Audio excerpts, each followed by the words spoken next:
kalau kita lihat isu-isu yang akhir-akhir ini, saya rasa jelas kepada semua.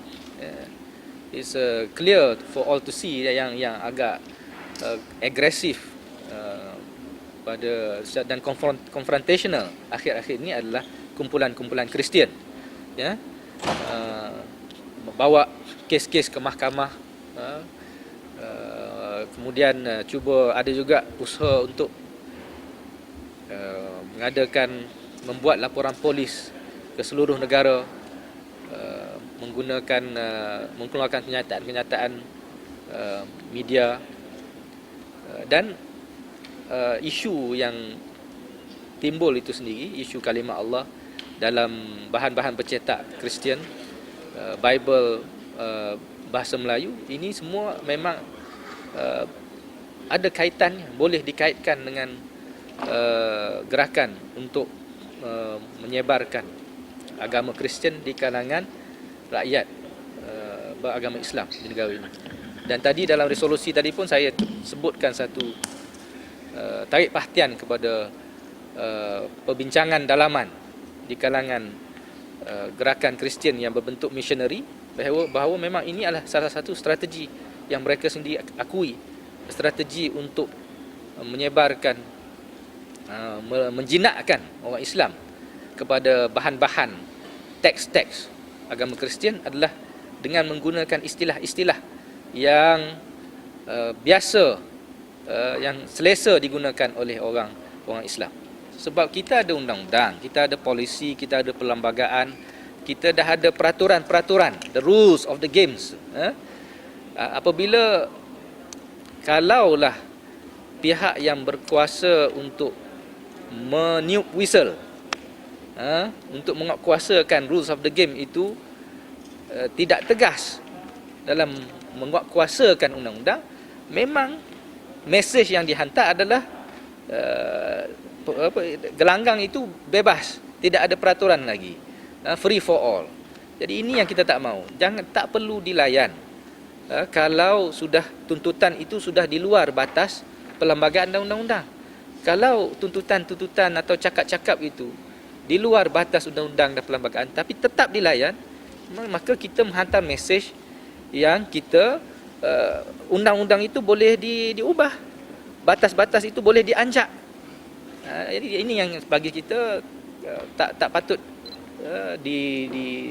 dibiarkan dan tak patut menjadi polisi pendekatan pihak kerajaan dan juga pihak yang menawarkan diri menjadi alternatif kerajaan. Sebab kadang-kadang kerajaan yang memerintah bertindak tunduk kerana tekanan daripada pihak-pihak parti-parti alternatif. Mereka kadang-kadang berlomba-lomba untuk bersaing antara satu sama lain untuk menganjakkan goalpost itu, menganjakkan undang-undang itu, bekerjasama untuk berkompromi dalam hal-hal agama.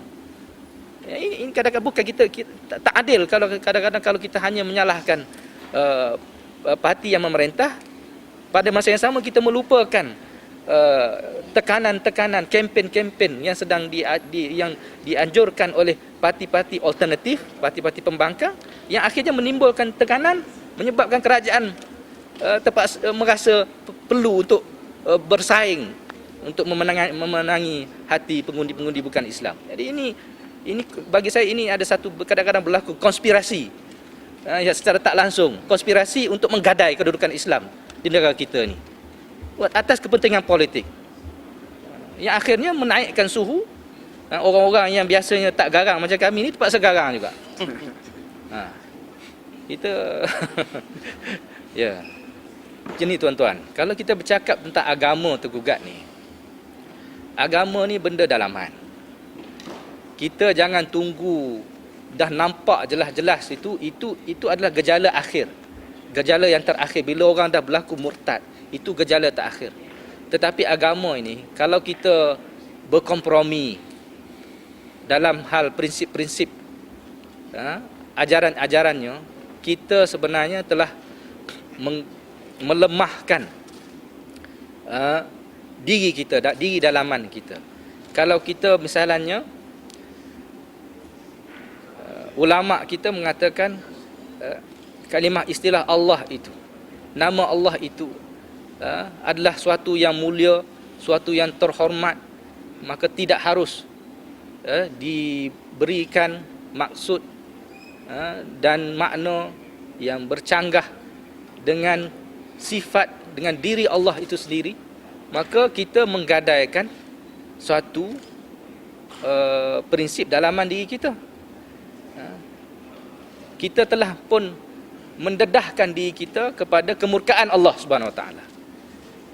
Walaupun mungkin tak terus nampak masa tu juga, tetapi sebenarnya kita telah mendedahkan diri kita, negara kita, masyarakat kita pada kemurkaan Allah, yang boleh menyebabkan Allah menarik keberkatannya, rahmatnya daripada negara kita, daripada masyarakat kita.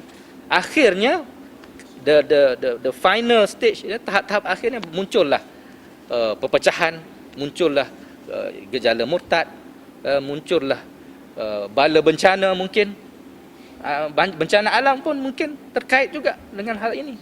Jadi bila kita kata agama itu tergugat, sebenarnya kita jangan melihat nak tunggu ada orang apa murtad dahulu, ada pergaduhan. Itu dah tahap serius, itu dah tahap akhir. Takkan kita nak tunggu berlaku pergaduhan dahulu baru kita nak kita merasa tergugat agama itu.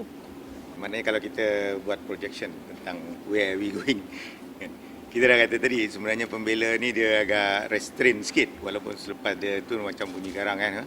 Tapi kita lepas beberapa perkembangan yang berlaku baru pembela ini membuat pendirian dan lebih vokal dan sebagainya.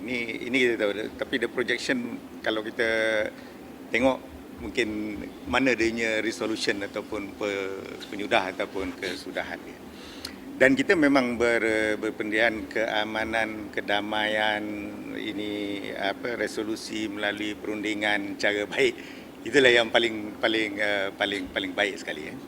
Tapi maknanya isu ini mungkin isu yang dah lama. Isu ini dah lama dulu sebelum mungkin kita mempunyai hubungan yang baik dengan organisasi agama yang lain dan sebagainya. Malah kami pembela Eksin semasa isu ini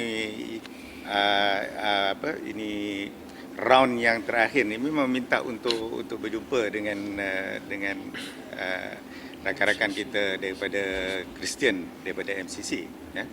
Tapi tanpa meletakkan blame ataupun salah pada mana-mana, benda itu tidak berlaku, kan. Jadi kita juga ada usaha berjumpa dengan Menteri Tan Sri Sukun dan sebagainya. Kerana apa yang diperlukan ialah resolusi jangka panjang lah, kan. Jadi yang ini satu batch ini Alkitab. Nanti datang lagi satu batch isu video lagi yang masih ditahan dan sebagainya. Apa dia punya resolusi, takkan tiap-tiap kali satu isu kita ada satu round. Dia perlu ada satu penyelesaian jangka panjang yang melibatkan semua pihak. Kalau kita tengok mungkin kerajaan, kita tahu dia amat terkepit dengan isu ini dan akhirnya dikeluarkan ini 10 poin, 10 perkara, penyelesaian 10 perkara yang akhirnya bukan saja kita grup Islam tidak dikonsult dan tidak setuju, tapi juga ini grup Kristian pun ada juga menyatakan ketidaksetujuannya terhadap di 10 point tu. Jadi isu tu bukan saja apa keputusan itu, tetapi proses bagaimana keputusan itu perlu dicapai, melibatkan semua pihak dan sebagainya. The best way is through perundingan lah. Jadi ini kita, this is the way out. Kan, dan kita bergerak dalam lunas undang-undang dan perlembagaan. Dia menjadikan umat Islam dan kami ini rasa ini kadang-kadang the rule of law, kan. Masa isu itu masih lagi dalam mahkamah pun sudah, ataupun masih tergantung lagi dah dibuat tindakan-tindakan yang sebenarnya benda-benda itu. Tapi yang kita nak stress ni dia should be a long term solution berdasarkan pada rundingan yang melibatkan semua pihak. Okay, itu kalau yang sesuatu yang dianupelopori oleh kerajaan lah. Tapi kami dalam NGO pun kita memang engage dengan NGO agama lain, kerana kita isu ini akhirnya adalah isu kepentingan negara kita Dan sebenarnya umat Islam dan our middle name is peace. Islam, salam dan sebagainya kan. And so is actually most all the other religion tak ada yang advocate war ataupun apa-apa pun kan. Jadi patutnya di situ ada banyak perkara yang membolehkan kita untuk resolve isu ini dengan cara yang baik. Jadi itu kita punya keyakinan. Dan oleh itu kita bersedia untuk berjumpa dengan siapa saja, kerajaan ke ataupun ini agama-agama lain. Dan memang perlu satu penyelesaian jangka panjang. Saya mahu memberi satu mesej yang clear sini supaya bagi kita untuk kita menamatkan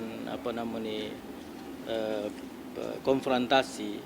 Kita berharap daripada pihak-pihak bukan Islam, Kristian ataupun sebagainya tahu batas-batas kewarganegaraan yang telah kita sepakati. Dia mesti menghormati kedudukan Islam, kedudukan orang Islam dan sebagainya. Jadi yang kita sensitif di sini ialah kerana kita merasakan bahawa mereka sudah tidak tahu batas. Tidak tahu lagi menghormati cara hidup harmoni yang perlu kita bina dalam konteks negara kita yang berbilang kaum dan berbilang agama. Jadi mesej yang perlu kita sampaikan dengan kuat ialah supaya semua pihak yang bukan Islam jangan terus provokasi dan menghormati batas. Kita nak hidup harmoni dan kita dah ada perlembagaan, kita ada perjanjian, kita ada kontrak sosial disepakati bersama dan kita kena hormati. Jadi kalau kita ada ketamakan baru lain dan keinginan lain untuk mengambil peluang daripada kelemahan yang ada dalam percaturan politik umpamanya, lalu kita mengemukakan kehendak-kehendak baru yang memperlihatkan bahawa di sana ada ancaman kepada pihak umat Islam yang daripada dulu kita merasakan bahawa kita sepatutnya dihormati dan diterima. Jadi itu masalah integrasi nasional yang sepatutnya dipakai dan dihormati. Batas-batas itu dihormati dan diterima oleh semua pihak. Jadi hari ini apa yang kita lihat, cuba benda itu tidak lagi dihormati, tidak lagi dipakai. Jadi kita yang selama ini maknanya rasa selesa, rasa tidak tercabar ataupun tidak tergugat, akhirnya kita merasai bahawa ini hak tradisi kita yang dijamin dalam perlembagaan dan sebagainya dah tak kebal lagi. Kemungkinan boleh berlaku dengan berbagai-bagai cara, secara diam, secara tidak diam, secara tersembunyi dan sebagainya boleh berlaku. Dan ini kita rasa sudah mana keadaan aman itu sudah tidak ada, khususnya kepada generasi kita pada masa akan datang dan masa depan rupa bentuk negara kita juga pada masa akan datang. Allah. Merujuk tentang berita, dia apa-apa berita pun kita minta disiasatlah. Kalau benar perkara tu memang jelas bercanggah dengan undang-undang, dengan perlembagaan, dan kalau mungkin boleh berbentuk hasutan. Jadi kita ada undang-undang. Kalau pihak yang terlalu berdegil untuk tidak menghormati undang-undang, maka undang-undang jugalah patut kalau terlalu berdegil lah, kalau dinasihati tidak dipatuhi, sepatutnya undang-undang perlu berkuat kuasa. Tapi kita minta disiasatlah oleh pihak-pihak yang ada kuasa untuk menyiasat. Apa pun tindakan, pembela adalah pertubuhan yang gabungan pertubuhan-pertubuhan yang ditubuhkan dalam kerangka undang-undang negara. Jadi kita apabila disebutkan tentang lebih tegas itu, maksudnya kita akan menyampaikan pandangan kita dengan lebih jelas dan lantang, ya. Dan kita tidak akan membelakangkan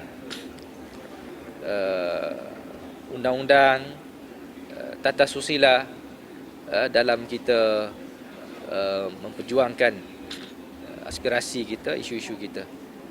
Itu memang dasar pembela lah. Ya, jadi pembela bukanlah kumpulan ekstremis agama. Kita adalah pertubuhan masing-masing, pertubuhan-pertubuhan yang sudah bergerak sebahagiannya puluhan tahun dalam gelanggang dakwah dan pendidikan.